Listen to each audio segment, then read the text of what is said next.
কাজে লাগান। আর বিয়েকে যত সহজ করা যাবে জেনার দরজা তত বেশি বন্ধ হয়ে যাবে। আমরা এখন বিয়েকে কঠিন করে ফেলেছি। বিয়েতে আমরা নীরব যৌতুক চালু করেছি, কিংবা মহারানা চাপিয়ে দেওয়ার একটা প্রক্রিয়া আমরা শুরু করেছি, যে মহারানা এত টাকা দিতেই হবে। না, এটাই ইসলামিক প্রক্রিয়া নয়।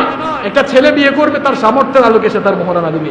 যুবক ভাইদেরকে বলবো, বিয়ে করার সময় কন্যা পক্ষ, কন্যা কিংবা তার মা বাবা, তার গার্ডিয়ান যদি মহারানা চাপিয়ে দেয়, এই বিয়ে, ওখানে বিয়ে করার কোনো দরকারই নাই। মহারানা আপনি আপনার সাধ্যের আলোকে দিবেন। মহারানা যেভাবে চাপিয়ে দেওয়া যাবে না, তেমনি কনে পক্ষের কাছ থেকেও জোর করে কিছু আদায় করা যাবে না। অনেকে জোর করে নেয় না, নীরবে নেয়। এটার নাম দিয়েছে আমি নীরব যৌতুক। অর্থাৎ আমি তো চাই নাই, আপনি খুশি হয়ে যা দেন, আবার খুশি হয়ে না দিলে অসুবিধা।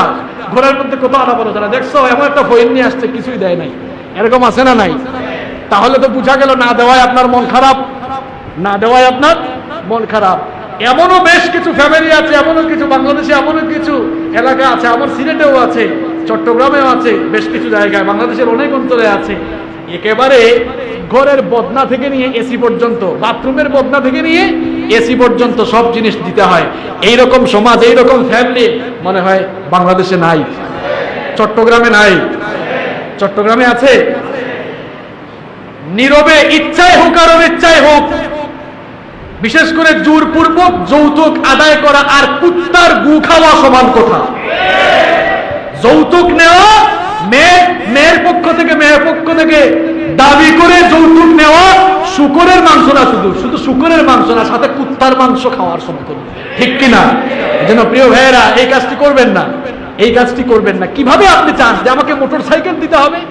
একবার এক এলাকায় বলে মোটর সাইকেল দিতে হবে, সেই বিয়েতে আমি উপস্থিত। বললাম এক কাজ করেন, মেয়ে বাদ দিয়ে মোটর সাইকেলের গায়ে শাড়ি লাগাইয়া মোটর সাইকেল বিয়ে দেন, হে মোটর সাইকেল নিয়ে ঘুমাক, কারণ তার তো মোটর সাইকেল দরকার।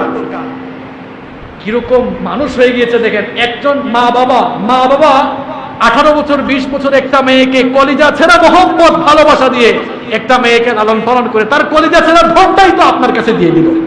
কেমনে আপনি আর চান? কিভাবে আপনি চান?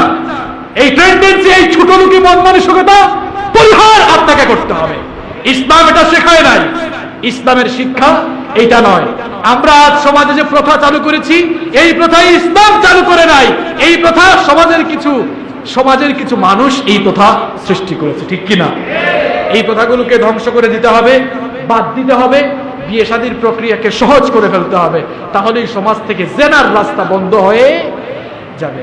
এই যে স্বাস্থ্য সুরক্ষার ব্যাপারে ইসলামের বেশ কিছু নীতিমালা আপনাদের সামনে বললাম, এই নীতিমালাকে যদি আমরা সকলেই আমাদের জীবনে গ্রহণ করতে পারি, বাস্তবায়ন করতে পারি, তাহলে আমাদের জীবনে আমূল পরিবর্তন আসবে কিনা?